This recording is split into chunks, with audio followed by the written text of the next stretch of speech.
के मार्गदर्शन में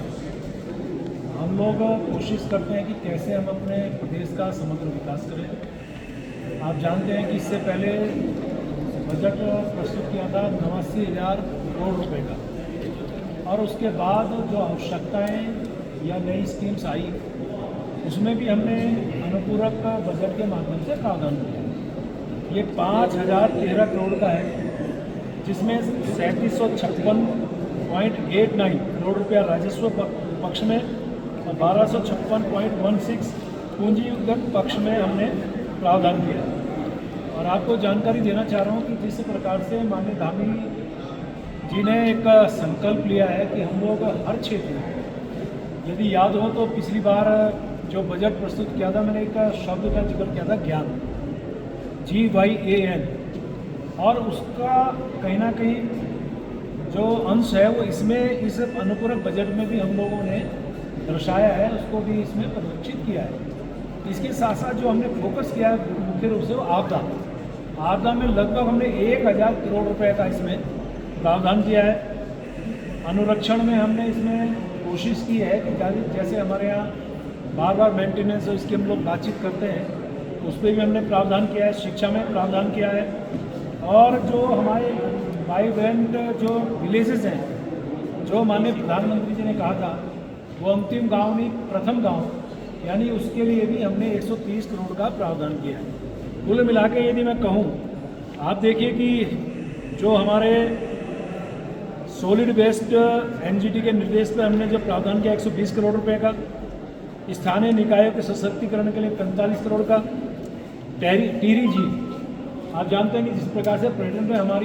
हमारा फोकस है, और उस पर भी हमने 50 करोड़ का उसके विकास के लिए प्रावधान किया है। नाबार्ड पोषित लघु सिंचाई योजना के लिए 40 करोड़। अब ये जो लघु सिंचाई है एक तरह से किसानों से संबंधित यानी अन्नदाताओं से संबंधित विषय मैं कह सकता हूँ। राज्य संपत्ति के द्वारा जो हमारे यहाँ कुछ भवन बनने हैं, जिसमें अयोध्या है, वाराणसी है और रुद्रप्रयाग है, चंपावत है, ये उसके लिए भी हमने इसमें हमने लगभग 25 करोड़ का प्रावधान किया है। एक जो बात मुझे कहनी है वो ये है कि हमने अपने परिवारों को कहाँ हम लोग कितना लाभ दे रहे हैं परिवारजनों को, तो उसके लिए परिवार पहचान पत्र की योजना भी हम शुरू कर रहे हैं, और उसके लिए 8 करोड़ 20 लाख रुपए का प्रावधान किया है। और आपको मैं एक और इसमें विषय में कह सकता हूँ कि मुख्यमंत्री उड़न खटोला योजना जो अमृतसर है, बनारस है, कुछ हमारे अपने स्टेट के अंतर्गत हैं, उसके लिए मैंने 5 करोड़ का इसमें प्रावधान किया है। और कुल मिला के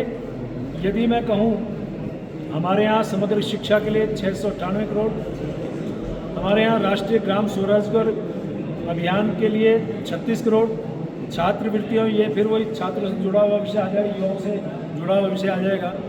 उसके में छात्रवृत्तियाँ होती 27 करोड़, मुख्यमंत्री स्वरोजगार योजना 20 करोड़, और साइलेज दुधारू पशु पोषण ये किसानों से संबंधित 10 करोड़, मुख्यमंत्री बाल महिला यानी महिलाओं की यदि हम बात कर रहे हैं तो महिला बहुमुखी विकास निधि हेतु 8 करोड़। कुल मिला के मैं कह सकता हूँ कि जो हम अनुरक्षण में कर रहे हैं, जैसे मैंने पहले कहा, उसमें PMJSY में 50 करोड़, मार्ग स्थापना में 50 करोड़, नाबार्ड में 50 करोड़, 150 करोड़ का प्रावधान किया है। नगरीय और ग्रामीण क्षेत्र की पंपिंग योजनाओं के लिए 30 करोड़ रुपए का 15 करोड़ और 15 करोड़ का प्रावधान किया है। और उसी प्रकार से हमारे यहाँ कुछ गेस्ट हाउसेज की स्थिति बहुत अच्छी नहीं है, चाहे PWD हो, सिंचाई हो या अन्य हमारे जो वन हो, उनके लिए मैंने 15 करोड़ का इसमें प्रावधान किया है। और शहरी विकास के लिए जो हमारा USDA है, उसमें हमने 192 करोड़ रुपए का उनकी 3 परियोजनाओं के लिए अनुपूरक बजट में हमने प्रावधान किया है। आप जानते हैं कि पीछे एक कंसेप्ट हमने लाया था यूनिटी मॉल का, जो हरिद्वार में बन रहा, आपको सबको पता ही है, उसका भूमि का भी विषय क्लियर हो गया, उसके लिए पैसा हमने 69 करोड़ रुपया हमने उसमें देने का काम किया है। EWS यानी गरीब, जो मैं अभी बात कर रहा था, ज्ञान G फॉर गरीब, उसमें हमने EWS आवासों के लिए अनुदान की राशि रखी है 97 करोड़। प्रधानमंत्री Awas Yojana one time loan, उसके लिए भी 36 करोड़ का प्रावधान किया है। और आप लोगों को बार बार एक प्रश्न करते हैं निकाय चुनाव कब होंगे, उसके चुनाव के लिए भी 7 करोड़ रुपए का हमने प्रावधान किया है। यानी कि हमारी सरकार पूरी तरह से जो भी योजनाएं हैं, जहाँ जहाँ से जो हमारे विभागों ने काम किया है, जहाँ उनका आवश्यकता लगी, या जो नई स्कीम्स जैसे केंद्र सरकार की हैं, उन सब में हमने लगभग 5013 करोड़ रुपए का बजट में प्रावधान किया है। और ये पूरा आकार यदि मैं जोड़ लूँ तो लगभग 94,000 यानी 89,000 और 5,000 को मिला के 94,000 करोड़ का ये बजट हमारे इस वर्ष का हमारी सरकार के द्वारा इसमें प्रावधान किया है।